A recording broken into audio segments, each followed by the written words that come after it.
Malaysia is a fantastic country, a great country, it's great potential. We have the greatest cultural wealth of any country in the world. No country comes close by comparison. But UMNO's governance is driving us into the ground. UMNO's governance is like a herd, it's like we are running towards a cliff. They're driving us running towards a cliff, and they don't care what is going to happen at the end. They don't care that we are going to fall off the cliff. They don't care. Why? Because they're only interested in ripping money out now. It is the now they are concerned. UMNO politicians are only concerned about the now and not the future. This is why 9th of May, Malaysians from all races, all walks of life, from Perlis to Johor to Sabah, must come together with one determined vision. We must pack UMNO and BN into the opposition benches of the Dewan Rakyat. Can we do that?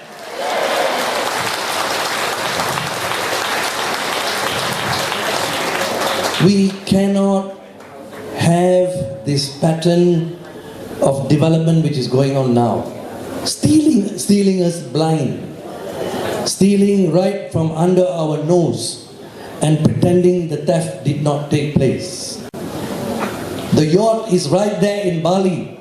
The whole world can see the yacht. It's one of the most expensive yachts in the world. R1 billion. Not from anybody's hard-earned money. Not from a business tycoon's hard-earned money. No. From money stolen from us. From the 42 billion ringgit they stole. Sorry, they borrowed first. Then they stole part of it. 1MDB borrowed 42 billion in the name of development. Can you imagine the story? That's why, Tun Mahathir was absolutely right when somebody said 1MDB is a sovereign fund. He said, what sovereign fund? You don't have a sovereign fund from borrowed money. Singapore's Temasek is a sovereign fund. Why? It is accumulated surplus. Surplus you save. Savings are a sovereign fund, not borrowed money. Norway's oil savings from oil earnings, that is a sovereign fund. They take their oil, they sell it, they keep some of it and save it. And today their sovereign fund is the largest in the world, which gives them enough interest to live on, and they still keep saving more. That is what you call a sovereign fund, not 1MDB. 1MDB is borrowed money, 42 billion, with interest running by the minute, which we are going to pay, which we have to pay, which our children will have to pay, because of what UMNO and Najib Tun Razak have done. The 42 billion might have been borrowed money, might have been excusable if that 42 billion was used to assist our schools, our universities, our hospitals, to help the rakyat sitting out here. But no, that's not what they did. They have stolen, well, these are the figures, this is not Sivarasa's figures or Elizabeth's figures. They have stolen at a minimum $5 billion US, minimum. When you convert from those days, the conversion, you're talking about 20 billion US. Tan Sri Amrin Buang, the former Auditor General, told the Parliament Accounts Committee he could not locate $7 billion US in the account of 1MDB. So that is the range of what was stolen. Anything from 5 up to 7 billion. 7 billion times 4, the old exchange, is 28 billion ringgit. So the 2.6 billion ringgit that finally the so-called donor from the Arab prince, which nobody believes, not anyone believes, that is only about 10% of the money they stole. That actually ended up in his personal account in M-Bank is only about 10%. The infamous yacht that was seized in Bali. what the Indonesians call, I learned a new word that day when we saw the Indonesian news broadcast about the launch, about the confiscation of the yacht.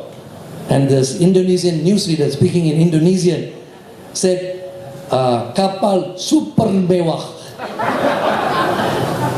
Not just a kapal mewah, but a kapal super mewah.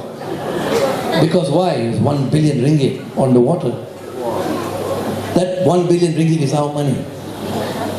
42 billion today with interest, of course, is rolling. We're going to pay for it. So when Arul Kanda today says, oh, don't worry, we've paid it all off, the debts are settled, what do? We give them very expensive land in the middle of KL, and on paper they've raised, of course, billions from it, and they're using it to pay. It's the same thing, they're stealing again to pay. But these are the debts that we are going to carry. This is what I mean by we're running to the cliff, not caring whether we're going to fall off. The national debt is piling and piling. It's now almost at $1 trillion.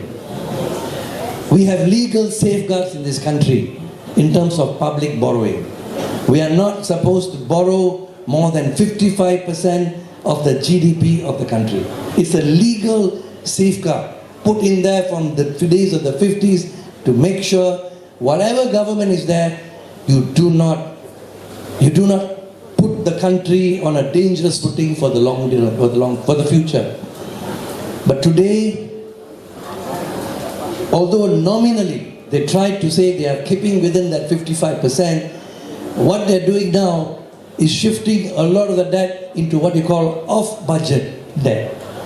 So you don't have to mention it in Parliament, you don't have to approve it in the budget, but it's piled on and piled on as public debt, which the government guarantees. And when the government guarantees, ladies and gentlemen, who guarantees? You, us, we are guaranteed. We, the people of Malaysia, will pay that debt because the government has signed the guarantee. So today, 1MDB's debt is part of that off-budget debt, as the debt of the MRT and many other GLCs. This is all piling on.